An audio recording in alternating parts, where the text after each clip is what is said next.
BA, BSc, BCom fourth semester के NCC का new syllabus आप लोग देखेंगे। यानी कि एमआईएल एईसी पेपर में आप लोगों का हो सकता है एनसीसी हो या किसी स्टूडेंट का एनएसएस हो, तो एनएसएस का भी सिलेबस मैं दे चुकी हूँ।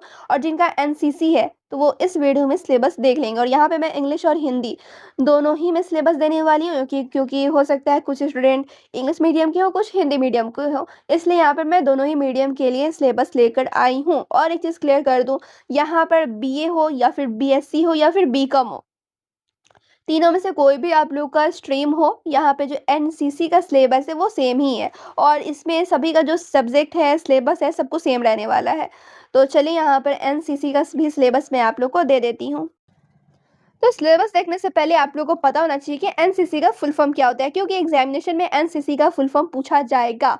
तो यहाँ पर आप लोग लिखोगे एनसीसी का फुल फॉर्म, कि एनसीसी का फुल फॉर्म होता है नेशनल कैडेट्स कॉर्प्स। ठीक है। अब यहाँ पर आप लोग देखोगे इसमें टोटल यूनिट्स कितने पढ़ने हैं, तो यहाँ पर टोटल 4 यूनिट्स पढ़ने। कितने यूनिट्स पढ़ने हैं, तो 4 यूनिट्स पढ़ने हैं।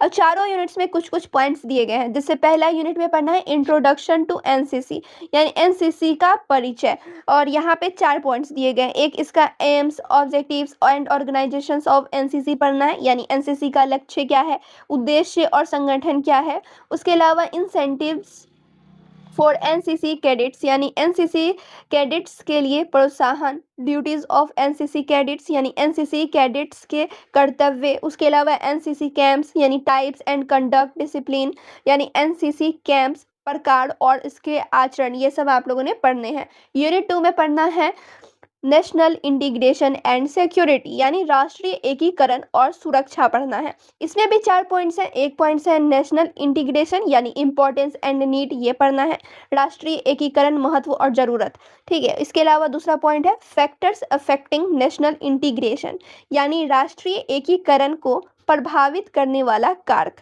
इसके अलावा तीसरा पॉइंट है unity in diversity and the threats to national security, यानी अनेकता में एकता, राष्ट्रीय सुरक्षा को खतरा। अब फिर यहाँ पे चौथा पॉइंट है थ्रेट्स टू नेशनल सिक्योरिटी, यानी राष्ट्रीय सुरक्षा को खतरा। तो यूनिट 2 में इतने पॉइंट्स आप लोगों को पढ़ने हैं। अब यूनिट 3 की बात की जाए तो इसमें भी 4-5 पॉइंट्स दिए गए हैं। यूनिट 3 में पढ़ना है personality development and life skills, यानी व्यक्तित्व विकास और जीवन कौशल पढ़ना है। इसमें पहला पॉइंट है फैक्टर्स इन्फ्लुएंसिंग पर्सनालिटी डेवलपमेंट, यानी कारक व्यक्तित्व को प्रभावित करने वाला। उसके बाद है सेल्फ अवेयरनेस, यानी आत्म जागरूकता। उसके बाद है एम्पैथी, यानी समानुभूति।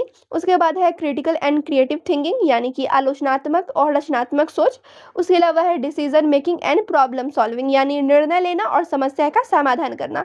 अब चौथा यहाँ पे यूनिट देखोगे यूनिट 4, ये लास्ट यूनिट है।